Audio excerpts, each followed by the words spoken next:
Hey guys. Okay, so recently I went online, I should say, and I found some videos and taught myself how to tat. So I thought you might want to continue to learn with me, okay? So we're going to start out with let's say just a few things. Like, first of all, you have the shuttle and your shuttle, yeah. I know you're probably more used to this kind of shuttle with the bobbin. I don't know if you realize that this bobbin, when you're winding it, it actually goes right on here to make winding it easier. Okay. Also, well, since I have the bobbin out, you have your bobbin like this, right? And threads this way. You put whichever way you want your hook to face. I personally like mine facing that way. It doesn't seem to catch on the other thread as much. Okay, so if that's the way you want it, whichever direction. But make sure that this is at the bottom right, like that. So that when you snap it in, it's there. And when you're, and that's pretty obvious. It's a bobbin. If you've ever done a bobbin. If not, I can show you, but I think it's pretty self-explanatory. Now, this kind is actually the original design of a tatting shuttle.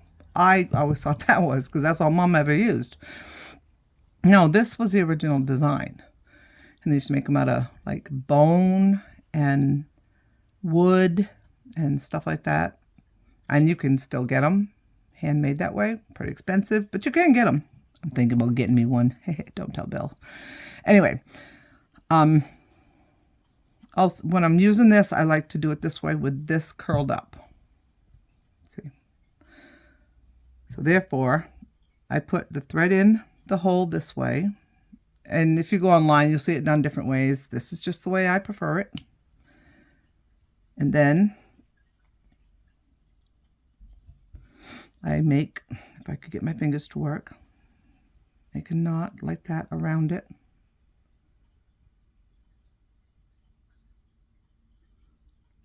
Like that. See, it's a slip knot. And then I personally like to take my little scissors and cut that little piece off, just so it's not sticking out so much. Okay. All right. And then, because we want if I'm going to be holding it this way, I want my thread to come out that way. So I would wind it this way. Now, you notice I just did this instead of winding it around it. You can wind it around it like this. If you do, you're going to have to go like this every now and untwist it. I'm not going to lie, I usually wind it like that. But the best way to wind it so that it doesn't do that is to hold it like this and wind it around like that. And I've heard it said that it gets easier and faster over time. And I've watched them do it online. Yeah, they do. If you want a really good one, she's good, especially at showing you how to hold the shuttle and stuff. Because that first one that I sent you, Shari and Misty, that was horrible. Horrible. The way that she was showing you how to hold it. And also, I should have said this first. I'm using number 3 thread because it's bigger. Just, it's easier to see stuff. So when you like to practice with, start with like a 3, then go to a 5. I'm working my way down. I was hoping that I could find some thread in there that Mom had that was a size 30. And I do think she's got some, but I haven't really been in again to look. I was looking on like the bigger balls, but they're actually smaller, I believe. So yeah, so if you wind it like this, it won't have to spin that baby.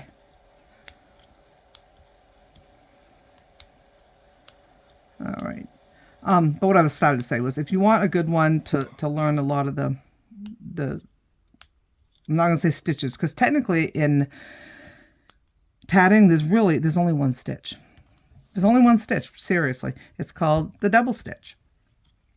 And then pretty much anything else is just whatever you do with the double stitch, you know, which, and the picots.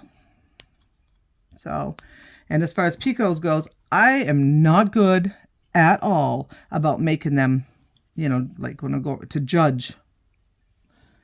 So what I use are these. These are picot gauges. These are separate because those are the ones I use the most. And those are millimeters. So I also grabbed the wrong ones, but I also made some. Do I not have them in there? Okay, I made some out of these that are inches. In a future video, I'll pull them out. Okay, so we're gonna start with like your basic. Okay, now like when you're using this, one of these, right, you're going to wrap it around your hand like this, and you'll pull it right from the bobbin. So, and if you have to wind it back up, you just, you know, although I'm telling you, I don't particularly like this kind, because when you want to wind it back up, you should be able to just go like this, but they're kind of smooth, you know. But I can see the, you know, the value in them, you know, like that. But they slide. I'm not, maybe it's just me. It could just be me. Am I the problem? I don't think I'm the problem. But am I the problem? Yeah, probably I'm the problem. Look at that, double stitch. Anyway, and then if you need to take it out, see, that's what, just pick it right out with that. Anyway, okay, so that's with that one. With this one, same thing. We're going to just do, we'll start with just doing a ring first. And then we'll do a chain. So,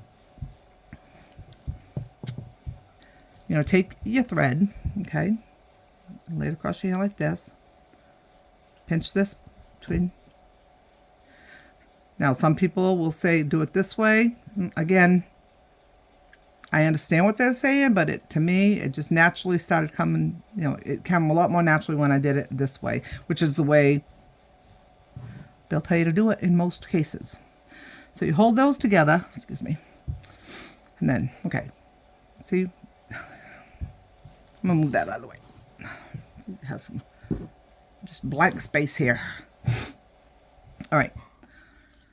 Now, the one that I sent you guys, sorry, Misty, she was like, go like this, you know. You know what I'm saying? It's very exaggerated. You don't have to do that. I mean, yes, you have to get underneath there, but you can just kind of push it out of the way with your fingers, right? And then you go under, slide the between there, and then over. So you slide the thread back under. Keep the thread on your hand here, right? And then you pull it through. Now, you see how the knot is on this thread right now? See right there? If you tighten it, it's going to be on this thread. Well, you want it to be on this thread. So what you do is you loosen that hand up a little bit and you tighten this up. And did you see that flip? It just flipped. Did you see it? So now the knot is on this thread. And that's when you pull it. You tighten it up. That's the first half. Second half, you just drop your thread. See, the other one was telling you to go, I don't know, I can't remember now because I haven't watched her. But you just set it on top. That's how you do. Set it on top, go through, so that's over, and then you put the thread through this and go under. And again, right now the thread, the knot is on that thread. You want it to come over here, so just loosen this and tighten this, and it will come on this one. Okay, so then we go under, over.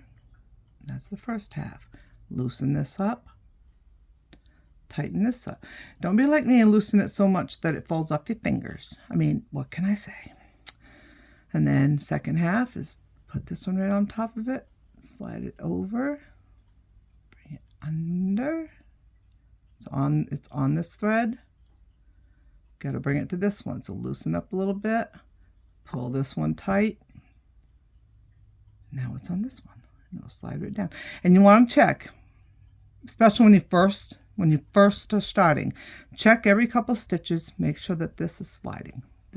You got to keep this sliding, okay?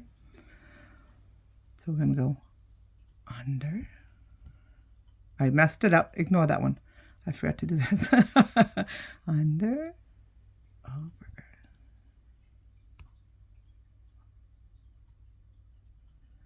Over, under. Loosen it up a little. Tighten the right side up. And I can't remember what they call that. Core string or something like that. I don't know. I'm not a professional, okay? I'm just learning. Okay, so let's do a few more. So again, you can literally just, like when you're holding it, just bring those fingers over and grab it. That's all you gotta do. If you grab that and just move it out of your way, then you go under and then over.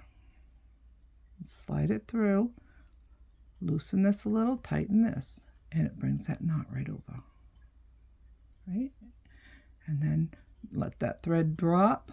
See? Just let it swing. Let it do its thing here. And then set that on top. And then slide it under. Loosen that finger up a little bit and tighten that up. Like that. Okay, so I'm going to do a few. Over. My thing is I always start out doing nice. See, look at the difference in these. See how loose those were, and then all of a sudden this one I just did without going, instructional. It's tighter. I always did that in crochet too. I do them tight. I can't help it. It's just how I am. So do it your own way. Okay, so under, over, and under. I just want to do a few so I can, let's check it, make sure it's sliding. And it'll be this one here, not the loose one. This one here, hanging, part of your ring that you want to check on. And keep your fingers here. So when you go like the under, over, pick your fingers up and hold it. Over, under, again. I have a tendency, this right here will begin, rather loosely, like the ring is kind of big, and then it just gets smaller and smaller, which obviously is going to happen, but, okay, and then to this, when you need more thread, just like that. Whereas with the other one, you can just pull on it, it probably will just keep loosening. I don't know, I just can't use it. I tried. So, I don't know how many we've got here, but I want to do a few.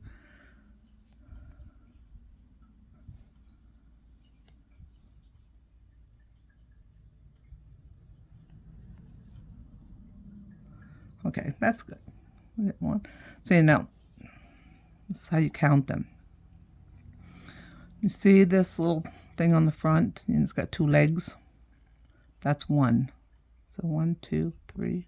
That's right. 1, 2, 3, 4, 5, 6, 7, 8, 9. Okay, so I got 10. So now I'm going to close the ring. Okay, so to do that, you hold this and take your bobbin thread and you pull it. Okay, get that off your finger. See how nice it looks right now. Now I'll show you something else afterwards. Maybe another one. And you tighten it up as good as you can right there. If you do another half stitch there, that's what I'll show you another time. It actually can come out looking better. But see, there you go. There's a ring. Okay. Now, you have your ring like this, okay? So this goes to your your shuttle. This string goes to your ball. Or in some patterns, it'll call for 2 shuttles. That's a whole other thing that I don't normally do yet. So we won't go there yet because I haven't learned it yet. All right, so we're going to do a chain. God, I can't think. In order to do that, it's going to tell you to turn your work. That means you take this and you flip it toward you, not away from you, toward you, okay? So now this string here goes to the ball, okay? Now, in order to make a chain, sorry, I didn't mean for the pause. I was going to stop and do this for another video, but I think I'm just going to do it right now, but I'll do it again later. Anyway, you take your thread and you put it over, see, go under your little finger, under it, okay? And then wrap this around a couple of times and then close it. Okay, I gotta tighten this up because I don't need it as long as it was because it was around my hand. So this still might be a little bit long. All right, now we're gonna do a chain, which is the same thing. You take your shuttle and you go under and over, you know, just like we did. Now, I want to do a few unders and overs, okay, because I want to show you something. 1, 2, there's 2. And then I do that. I do that every time. I swear to God I do.